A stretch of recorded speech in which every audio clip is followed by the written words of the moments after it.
Shri Swami Samarth. Welcome to Bhagyashree's kitchen. तर तुम्ही कधी मेथीचा पराठा ट्राय केला आहे का?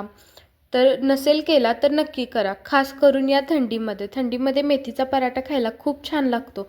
बघू शकता आपण बनवलेल्या मेथी पराठ्याची फिलिंग कशी आतपर्यंत गेलेली आहे.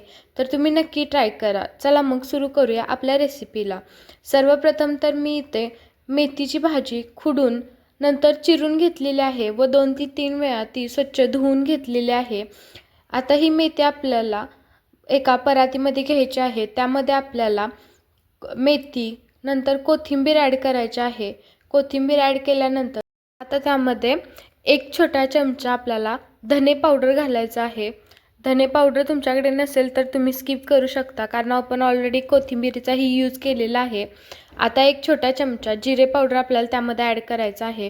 नंतर मिरचीचा ठेचा जो आपण घरी बनवतो, हिरव्या मिरचीचा ठेचा, तो आपण त्यामध्ये 1 मोठा चमचा ॲड करणार आहे.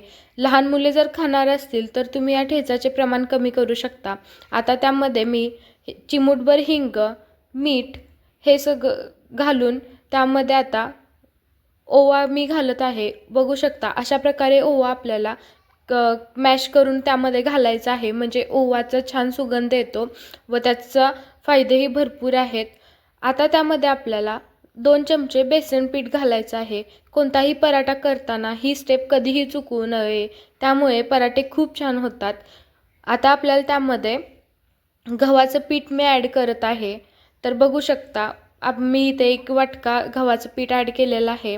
आता त्यामध्ये आपल्याला घरगुती जे लाल तिखट असतं ती मी यामध्ये ॲड केलेलं आहे. तुम्ही हवं असलं तर घालू शकता किंवा स्किपही करू शकता. आता आपल्याला थोडं थोडं पाणी घेऊन ते पूर्ण मळायचं आहे. आधी आपल्याला आहे तशाच भाजीत मळायचं आहे, कारण भाजी आपण धुवून घेतलेली असती ती ओली असती, त्यामुळं त्याच्यात थोडं पाणी असतं. त्यामुळं आधी भाजीत मळावा व नंतर पाणी सुकले असं आपल्याला वाटायला लागल्यानंतर आपण थोडं थोडं पाणी घेऊन कणिक तयार करावी. आता बघू शकता मी इथं तुम्हाला पराठा लाटून दाखवत आहे. आपल्याला एक गोळा घ्यायचा आहे, तो थोडासा लाटून त्यावरती तूप लावायचं आहे. नंतर त्यावरून थोडंसं पीठ टाकून त्याचा पुन्हा एक मोदकासारखा गोळा तयार करायचा आहे व आपल्याला पराठा लाटायचा आहे. यामुळे काय होतं तर आपला जो पराठा असतो त्याच्यामध्ये आपण काही स्टफिंग भरलेलं नाही, त्यामुळं तूप लावून त्याच्यावरून पीठ टाकलं आपण तर त्याला छान पदर सुटतात व पराठा मऊसुद्धा होतो. आता बघू शकता आता मी इथं पराठा भाजत आहे. भाजतानाही आपल्याला त्याला तूप लावायचं आहे.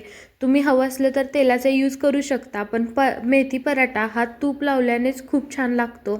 तर नक्की तुम्ही तुपाचाच वापर करा. तर बघू शकता आता किती छान आपला पराठा दिसत आहे, किती छान झालेला आहे. आता मी तुम्हाला अजून एक पद्धत लाटायची दाखवणार आहे. आपण जसं चपाती लाटतो तसं आपल्याला लाटून तशीच घडी एकदम चपाती लाटताना आपण जशी घडी घालतो तशीच आपल्याला पराठ्याची सुद्धा घडी घालायची आहे. मी 2 प्रकार दाखवलेले आहेत, त्यातले तुम्हाला जे सोपे वाटते ते तुम्ही करू शकता. तर बघू शकता किती छान आपला पराठा झालेला आहे. आता हा पराठा भाजायचा आहे आपल्याला. भाजून देखील बघू शकता किती छान दिसत आहे व किती आतपर्यंत स्टफिंग आपली खूप छान गेलेली आहे. बघू शकता तर तूप लावल्यामुळे असे पराठ्याला पदर सुटतात. बघा किती छान दिसत आहे आतून सुद्धा. तर तुम्ही घरी एकदा नक्की ट्राय करा व लाईक, कमेंट, शेअर करायला विसरू नका.